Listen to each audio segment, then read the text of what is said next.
So very important topic, K2Cr2O7, in which you have to study preparation and properties.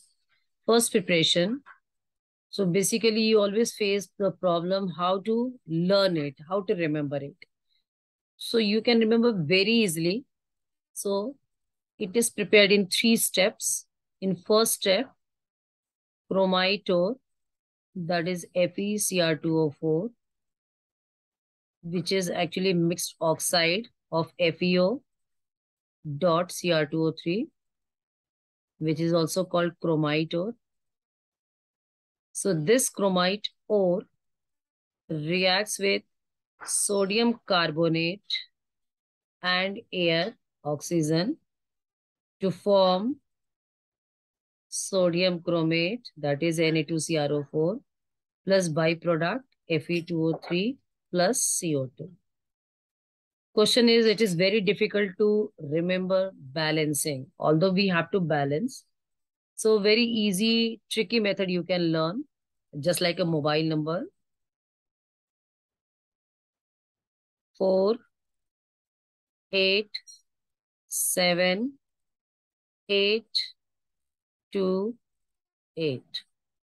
Repeating, 4, 8, 7, 8, 2, 8. But this number does not exist if the order is disordered. ठीक है. So first step में chromite और से क्या बना है? Sodium chromate. Formation of sodium chromate. What is the color of sodium chromate? Yellow. And now this sodium chromate, in second step, this sodium chromate further acidify. Either you can write Na2CrO4 or you can write only CrO4 2 minus. Acidified to form sodium dichromate.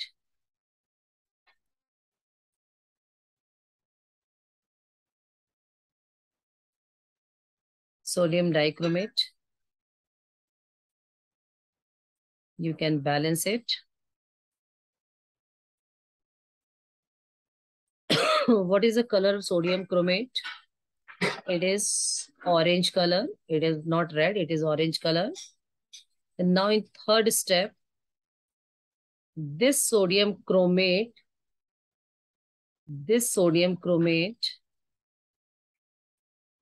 further reacts with KCl as a displacement reaction to form K2Cr2O7 plus NaCl. 2 NaCl, 2 KCl. So finally what we are getting, this is also orange in color. But what is the difference between these two? It is orange crystal. And it is orange, but it is soluble in water. Okay. So repeating once, chromite ore, remember the formula, FeCr2O4 reacts with sodium chromate and oxygen to form sodium chromate. So first step is sodium chromate forms. In second step, this sodium chromate acidified to form sodium dichromate. And this sodium dichromate further reacts with KCl to form potassium dichromate. So this is the method for the preparation of potassium dichromate. Now we can move to the properties, chemical properties. In chemical properties, what is the main chemical property of K2Cr2O7?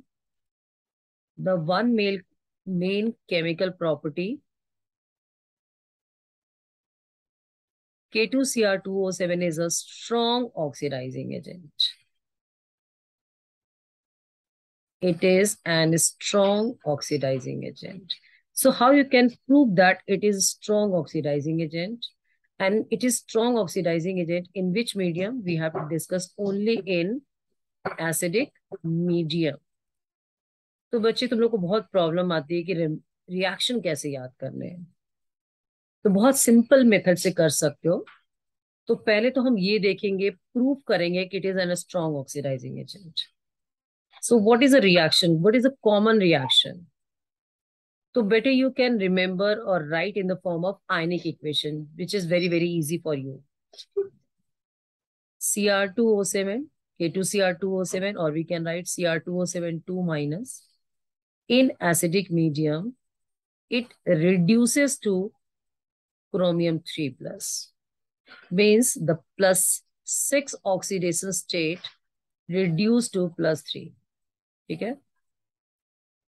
by gain of 6 electrons.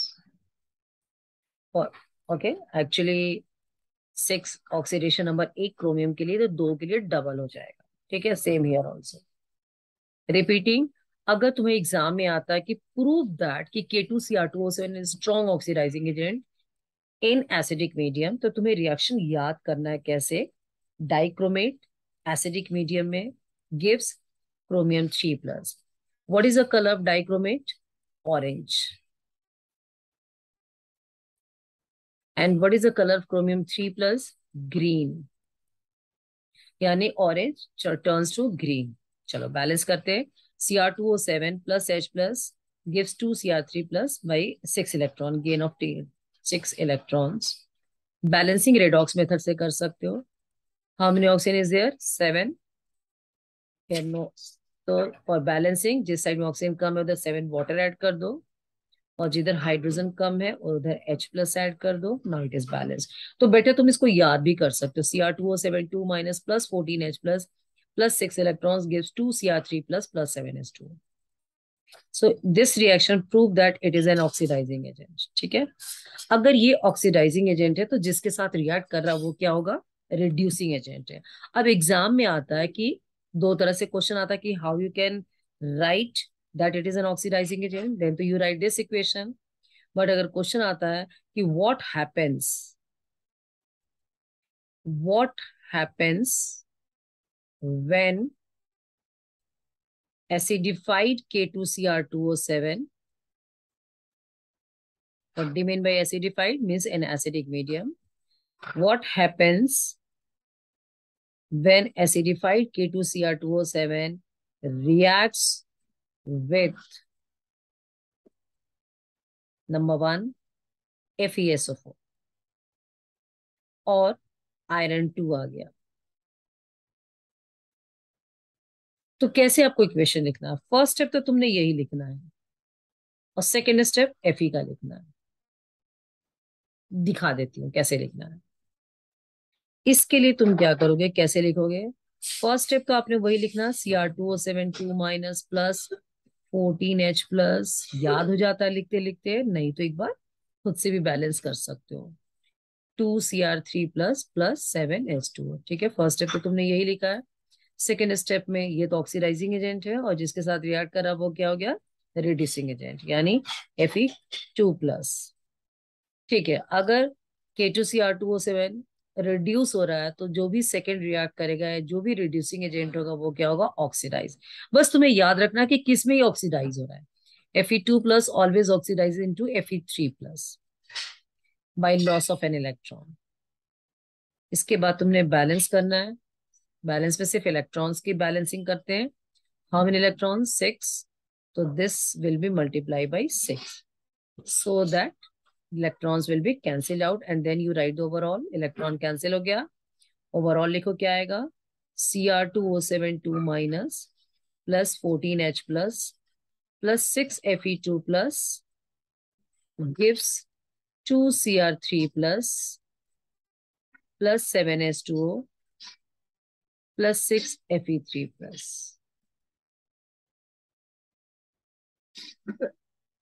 so sorry.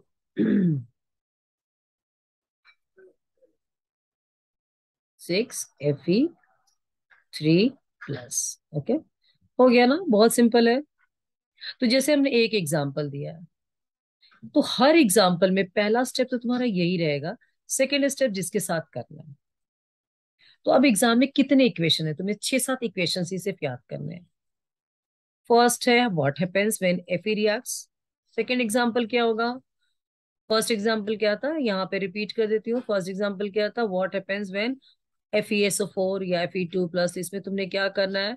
Fe2 plus से किसमें oxidise हो रहा है? Fe3 plus plus electron कितने से multiply किया? 6, और overall लिख लिया. ठीक है. What happens when K2Cr2O7 in acidic medium reacts with sulfur dioxide?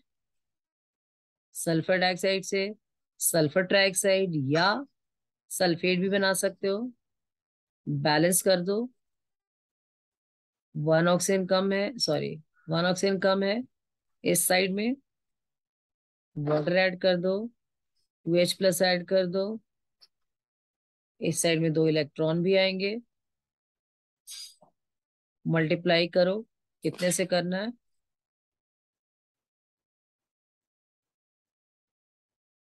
कितने से करना है? 6 इलेक्ट्रॉन्स चाहिए।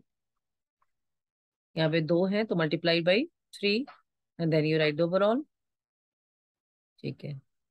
थर्ड याद करना, ऑक्सलेट C2O4 2 माइनस और oxalic acid to convert into 2CO2 plus 2 electrons. फिर इसको 3 से मल्टीप्लाई करोगे सो दैट ओवरऑल बैलेंस हो जाएगा। फिर ओवरऑल लिखना है। नेक्स्ट क्या है हमारा? H2S। H2S is sulfur plus 2H plus 2 electrons multiply by 3 and then write the overall. Total आपको 6 रिएक्शन याद कराऊंगी। Fourth, 10 2 plus convert into 10 4 plus 2 electrons multiply by 3, write overall reaction. And the last, nitrite sorry, convert into nitrate। एक oxygen कम है, H2O, hydrogen कम है, H plus, 2 electrons multiply by 3 and then write the overall. अगर तुमने K2Cr2O7 के लिए याद कर लिया, सेम KMnO4 के लिए भी है। जैसे सिर्फ डिफरेंस क्या होगा, K2Cr2O7 में फर्स्ट स्टेप तुम्हारा क्या रहता है ये, और KMnO4 में फर्स्ट स्टेप डिफरेंट रहेगा, but second step will be same, similar होता है। ठीक है, I hope it is clear.